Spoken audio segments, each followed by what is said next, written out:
All right, yo, what's good? It's your boy, Derek Branchell, SportsView360.com. In today's video, I just want to go ahead and just talk about, what recently transpired with your New Orleans Saints as, opening the first 2 days of the 2024 NFL draft have it's over. It's the first three rounds are complete, and you have two players that will be a part of the New Orleans Saints, landscape going forward. I think these two guys are two great picks by the team. That's Talise Fuanga and cornerback Kool-Aid McKinstry. I'm going to break down each player's analysis, the strengths, the weaknesses, my overall thoughts on it, the grades put out by another publication on what the Saints have done so far. And good move. Good move so far by the Saints. Talise Fuanga is a pick that fits a need, if you ask me. Especially given the issues with the offensive line right now, with Ryan Ramczyk possibly not playing at all this season, or may not play at all ever again.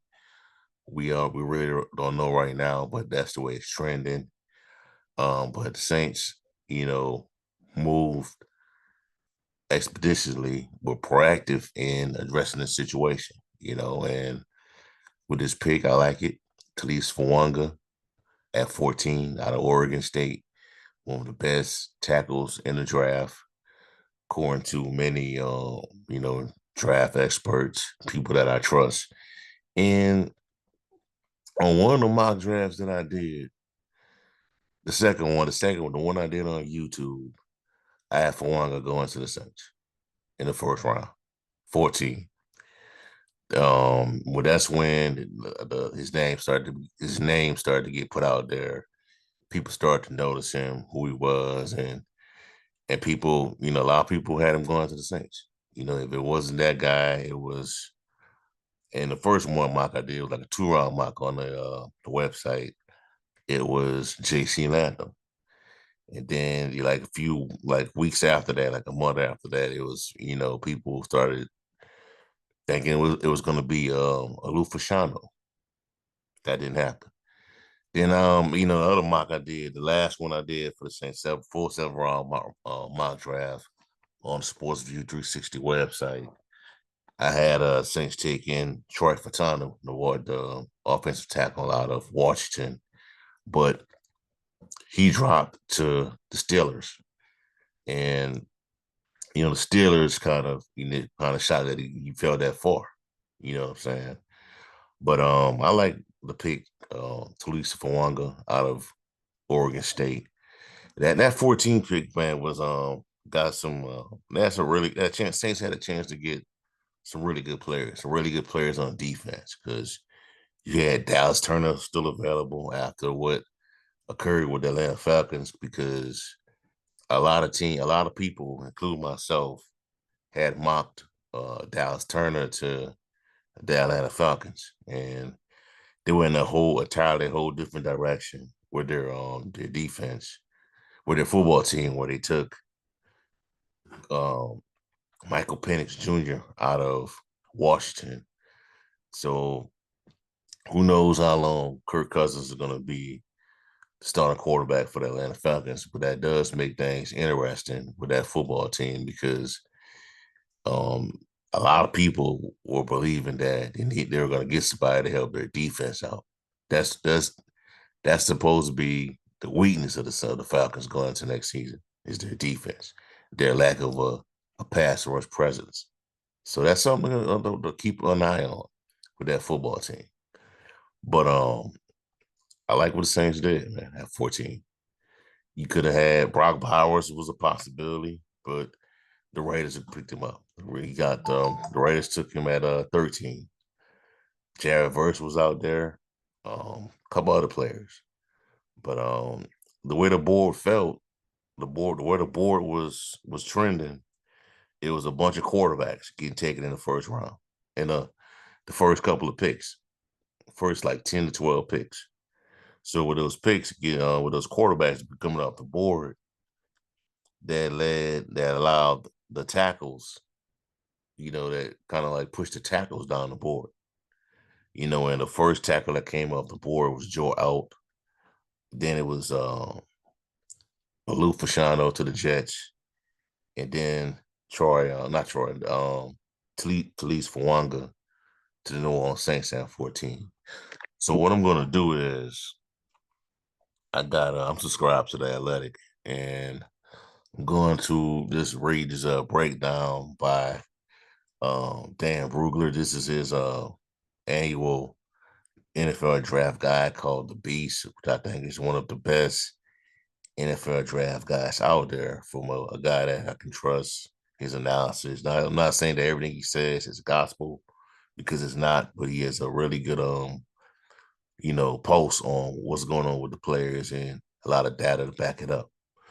So I'm just going into a couple of stats on and to read the write up on Fawanga. He is second team in 2022. He was a second team all Pac-12 player for 2023. First team All American. First team All Pac-12. Team captain. He missed the bowl game because he wanted to opt out to get ready for the draft. All right. Strengths: large, big ball frame, comfortably carries his mass, efficient out of his stance with functional movements, a people mover in the run game, with the length to lock out, his steer, the pop in his hands will send defenders flying in the opposite direction. Bounce, slide, quickness, and pass protection to push speed wide up the pocket. Plays with strike ready hands and doesn't appear stressed when his punch recall uses snatch technique to center his blocks with stout base strength, handles stunts well in concert with his neighbor. Efficiently reaches his landmarks at the second level and out in space. Voted the team captain in 2023, and his coaches describe him as accountable and loyal.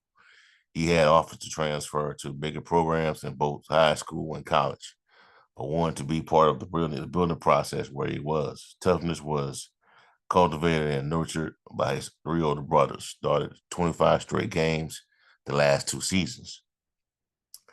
Weaknesses: his arm length and lateral range are only average by NFL standards. Tends to pop up right earlier than the rep than you want. His hands will arrive before his lower body, and his feet can get tied up versus savvy rushes in space.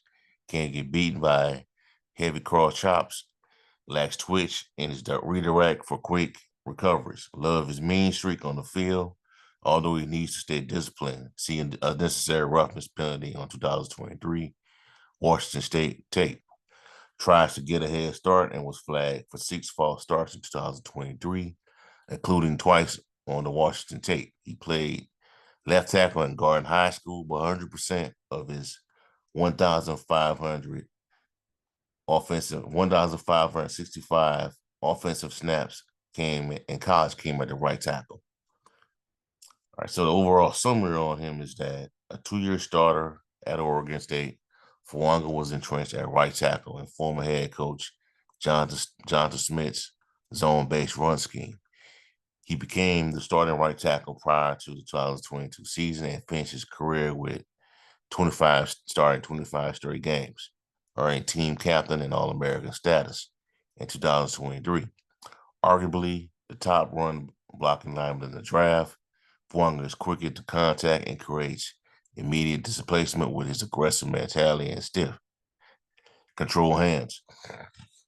Though he has functional athleticism and technique for the edges, his first reflex is to use his hands in pass pro, which leads to him oversetting or unsetting versus pass rushers and pass rush counters, and highlights his lack of elite and length. Overall, Fawanga has average play range and can be dinged here and there for minor flaws. He has the size, core strength, and bound to be a plug-and-play player in the NFL, reminiscent of Tony Taylor Decker. Some teams view him best inside at guard, while others want to keep him at right tackle. Duke Manyweather compares him to Mike Lipati. All right, so it's grade. Dan Brugler gives him a first round grade, and he is his 17. He's a 17 overall prospect in Brugler's top prospect list, 17th. So that's not bad. Give it a first round grade. Um, if you look at the top tackles in his list on this list, he has Joe Alt, Olufashano, J.C. Lantham, Talise Fawanga at 4. So he's like a top 5 prospect on his list. So that's not bad, man. I think the Saints got a really good player, man. A really good player. A really good player at this position. He's coming from a system that zone system, that the 49, the Oregon State ran, that's going to be somewhat similar to what the Saints are going to run. So I think it made a lot of sense to select this guy, zone-based run scheme. So, and I think the Saints are going to be running the football a lot this season. I really do. So good selection by the team, man. I like the pick. I wish they could have Brock Bowers would have stayed on the boards a little longer for one more pick, but Saints got him. It is what the Raiders swooped in and got him. It is what it is. But you needed a tackle, bro. And from based on reading this and from what I've been hearing, um, Fawanga is going to play right tackle. He's not going to be the left tackle. He's not going to play at guard. He's going to be a right tackle because that's where the majority of his workers came from, strictly as a right tackle. He has over 1,565 snaps at right tackle. That's where all of his work came at. But he can play guard. He has experience playing guard, you know. So that's a possibility. But I think for this team, for the Saints, I think they're gonna put him at right tackle. And from what I'm hearing, the word on the street is that they're not gonna give up on Trevor Penning. They're not. So he's gonna be the left tackle, the blind side. We'll see how everything plays out. But I expect the Saints to not be done with this position. I don't. I think after the draft, they can bring in somebody. We'll see how it play out though. But good move by the team, man. I like the pick. Talise Fawanga at 14, who was the 17 overall prospect on Dan Brugler's list, 4th overall prospect among all offensive tackles. Good pickup. All right. All right. So in the second round, they picked up they moved up in the draft. They packaged a few of those. Excuse me real quick. Some water. They packaged a few of those 5th round picks to move up in the draft from 45 to 41. And I believe the team that they sent those picks to was the New York Jets. They sent the New York Jets a few 5th round picks, and that 45 pick was to the Jets to move up to 41. And with that pick, they take cornerback Kool-Aid McKinstry out of Alabama. This guy, I think the Saints got another great talent, another top 40, top 50 prospect, if you ask me. And a lot of people, when this pick was made, a lot of people, automatically, not everybody, but people automatically assume that this could mean the end for Marshawn Lattimore. So I just read a recently. I just read a remark from Nick Underhill, who was of New Orleans style football, and he was in Dennis Allen. He said that Dennis Allen stated that Marshall Lattimore was going to be a part of his team going forward. That he will be on the team. It is what it is. He's going to be a part of the team this year's upcoming team. That's the plan, to have him on his team. But y'all know how that go, man. He can say that. You can say that now until you feel as though you get a good offer for him to trade it. So that's what that means to me. I'm not. I hope he does stay here.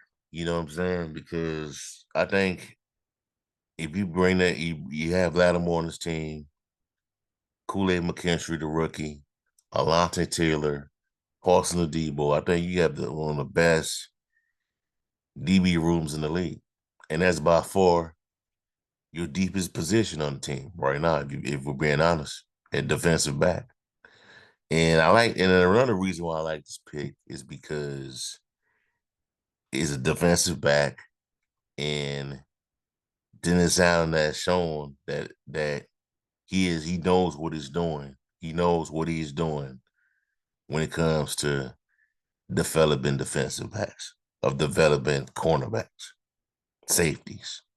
That's his specialty, you know.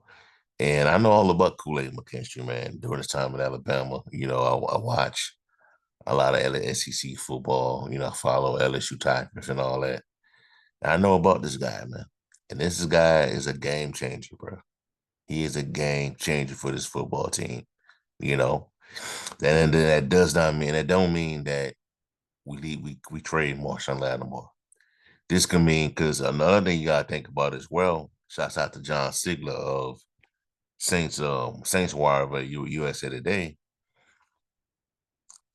Paulson Adebo is coming up from going into a contract year. You know what I'm saying? You know, so that's something you gotta think about. They may be, they may decide that right now. They probably have already decided that we're gonna let Paulson Adebo walk, and we're gonna draft this guy to take his place. You know what I'm saying? That could be the case with that situation. You know what I'm saying? So I'm gonna go ahead and pull up. Also, players get hurt all the time. On especially in the secondary. You know, a player like this is, let's just say Adebo gets hurt. You could put McKinstry on the outside and put either or. You know what I'm saying? McKinstry on the outside, Alontae Taylor on the outside. You can put him on. He can also play on punt returns and kick returns as well. You know, but I'm just going to go ahead and pull up this write up from Dan Brugler real quick.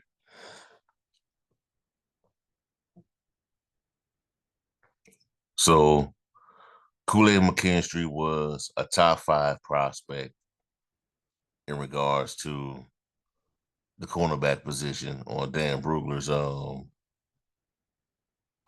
top 54 players. And at the position, he was number 5. He gave him a first and second round grade. His teammate Terrion Arnold rose to the number 1 prospect in the draft. Now, a lot of people saying that the reason why Arnold broke out so much, had a breakout year,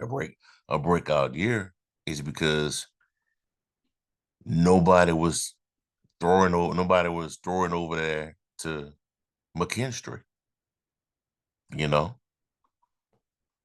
But I'm gonna go ahead and read his breakdown from Brugler and just share my thoughts on it real quick.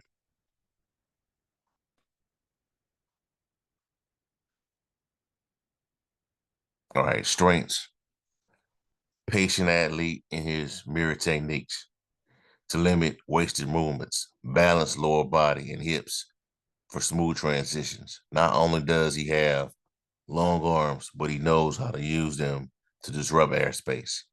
Has a knack for reading the eyes of receivers with his back to the ball and knowing when to get his hands up to the attack the catch point. Didn't commit a penalty in 2023. Does a nice job seeing through receivers, shedding, avoiding the block, and making the tackle. Had two missed tackles against Texas in 2023, but only the one the rest of the season, accounted for 18 punt return yards over the last two seasons, fifth most in FBS over that span. Averaged 11.3 yards per return. Carries himself with confidence on and off the field and has an alpha personality, according to his coaches. Physically and emotionally resilient and didn't miss a game after stepping foot in Tuscaloosa 3 years ago. Average weaknesses, average speed, and twitch by NFL standards. Requires a beat to gear down, unfurl his long legs, and react to sudden route change. Got his hands on plenty of footballs, but only had two interceptions. Had two interceptions, 2,199 snaps, defensive snaps. Average competitiveness on tape, especially compared to Terrion Arnold on the other side of Alabama's secondary. Normally a strong tackler, misses usually come from lazily throwing his shoulder and bouncing off the ball carrier instead of wrapping up and finishing. Muffed 5 points over the last two seasons. Didn't miss any games in college, but suffered a concussion versus Georgia in the SEC championship game and sat out most of the second half. Combine medicals revealed a Jones fracture in his right foot. He's outside only corner in college football. So overall summary about Brugler. A 3-year starter at Alabama, McKinstry lined up primarily at right outside cornerback. And former head coach Nick Saban's scheme, 99.1% of his snaps came out of the wide. After starting for Saban as a freshman and leading SEC and passes defended as a sophomore, his production was cut in half in 2023, but so were his targets from 80 to 39, and his tape was incrementally better each of the last three seasons, although he lacked sudden twitch in his movements. McKinstry's plays with confident and controlled demeanor. NFL scouts said both LSU receivers in this draft class, Malik Nabers and Brian Thomas Jr., have called McKinstry the best cornerback they faced in college. He raised the degree of difficulty for completions with his length and ability to play through hands of receivers. Overall, McKinstry doesn't play with high level speed or aggression, but he is a long, smooth athlete with football IQ that should translate quickly to the NFL field. His game reminds me of James Bradbury's, and he will compete for starting reps as a rookie. First round grade, he's number 30 overall, and Dan Brugler's top prospect list. So, the good job by the Saints. Good pickup for the Saints.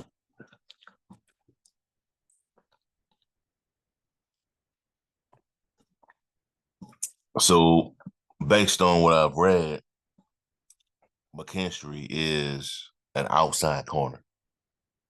He's a guy that can play on the outside. Kind of familiar, kind of similar to what Alontae Taylor is. He's proficient on playing on the outside. Put him in the slot, I'm gonna have some concerns, you know.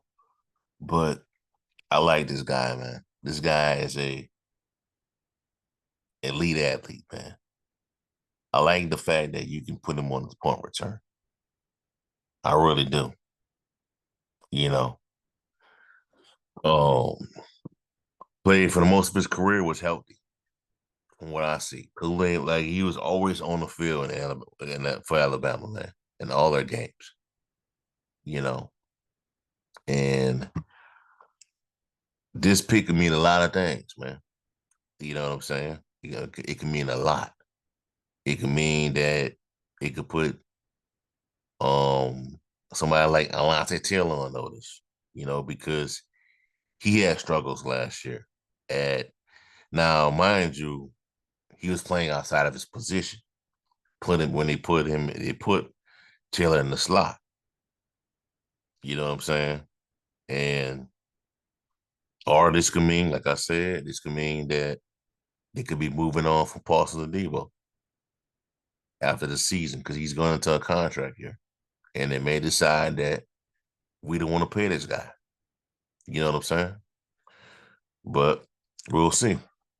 Lattimore, from based on what I've read, is gonna be part of the team. But we'll see. And I don't think they're not gonna trade him right now. That just ain't gonna happen right now because of salary cap implications. But watch out these next couple of months, man. After June 1st is when the move is gonna be made. A possible move is gonna be made.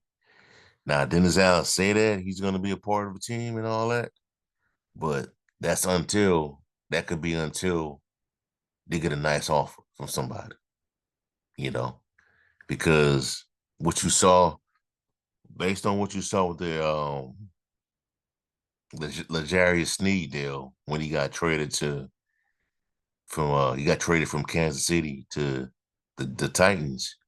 The Chiefs didn't get a whole lot for that guy, and that guy is like a top five corner, top five, top 10 corner, and they didn't get too much for him, you know. So I'm pretty sure the Saints are gonna wait things out. If they don't get nothing by June 1st, between now and after post June 1st, I think he's gonna be on the roster, but we'll see. But I like the move, man. I think I didn't have an issue with where they gave the Jets to move up in the draft to give him his fifth round picks. A bunch of fifth round selections, man. So I'm not really, bugged out about that. But this is what people wanted though. A lot of Saints fans wanted players like a Kool-Aid McKinstry, a Talise Fawanga, players that are alphas, players that are aggressive, you know, out in front. This is what you got. This is what you're gonna get.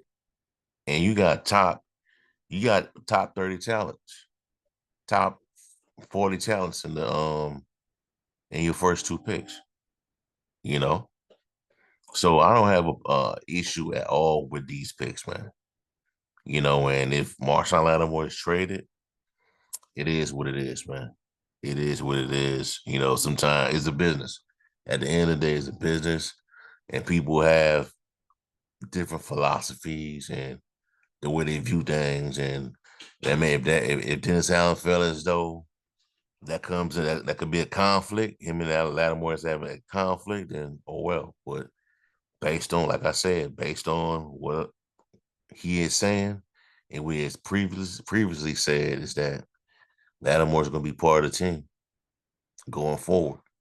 But as I said, we shall see. You know. All right, I'm gonna go to grades real quick. NFL draft grades by Pro Football Network.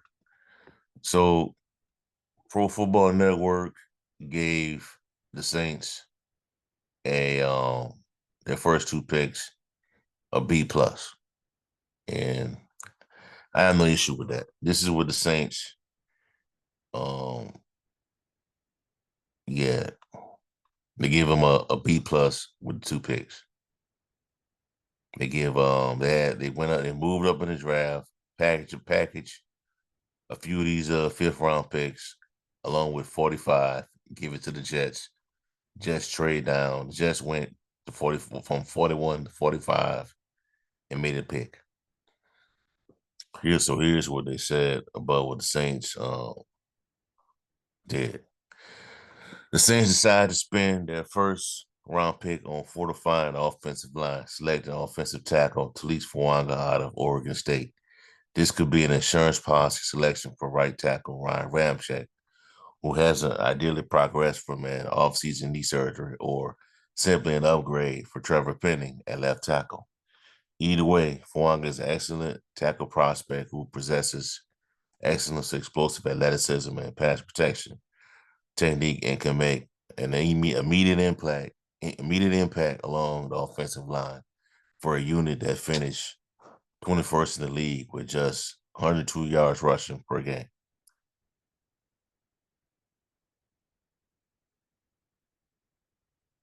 This is what they say about day 2 pick. Kool-Aid McKinstry, also B plus. The Saints decided to aggressively move up to land a first-round talent at cornerback with Kool-Aid McKinstry, who will provide another excellent coverage specialist to join Marshawn Lattimore and Paulson Adebo to further strengthen one of the best secondary groups in the NFL. So there's that. So that's what the Saints. This pick is being built up as, man. A lot of people believe that the Saints are gonna have one of the best secondaries in the NFL with that pick, and I have no issue with that. Like I said previously, you got now these are two plug and play players compared to what happened in 2022 when they picked Chris Olave and Trevor Penning, and people thought that those two players were going to be plug and play. And they thought they were going to be plug and play players, but so far only one of them was. These two guys are plug and play. These are actual plug and play players. These are top 40 prospects, more like top 30. You know,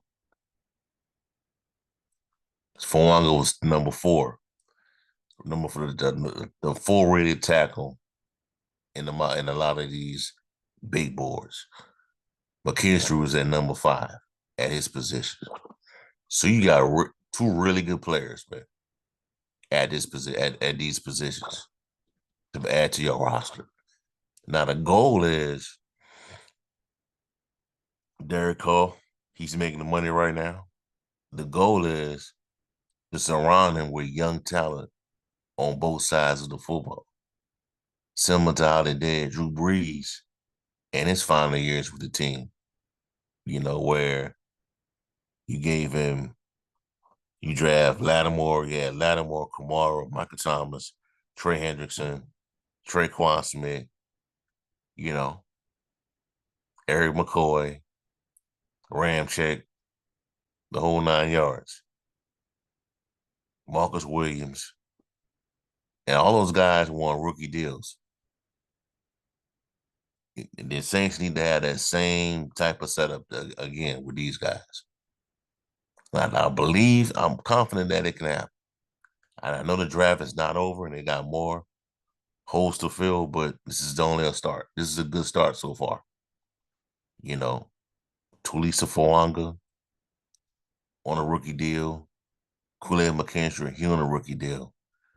It both contribute in that first year. Saints got to steal.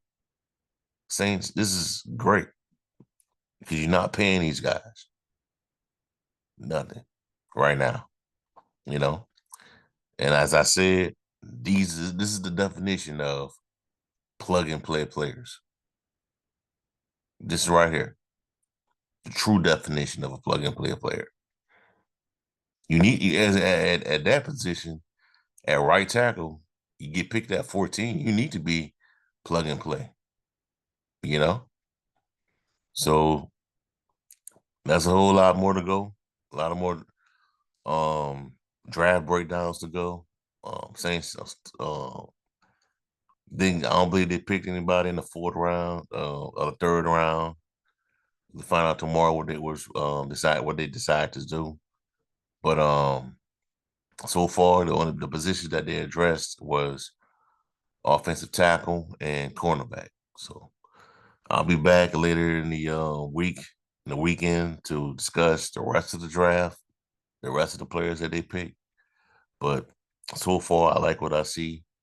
I agree with the grade. I think B plus, in my opinion, for both players. I like what the Saints got, and looking forward to what other areas of the team that they're gonna address with these upcoming picks. So we'll see. All right, so that's you off right now, man. Give me a like, comment, subscribe to the channel. Let me know how you feel. what are your thoughts on the first two picks the Saints made in this year's draft? What's your grades, your takeaways, all that stuff? And check out sportsview360.com/Saints for latest content on the Saints organization. Have a blessed day. Peace. I'm out.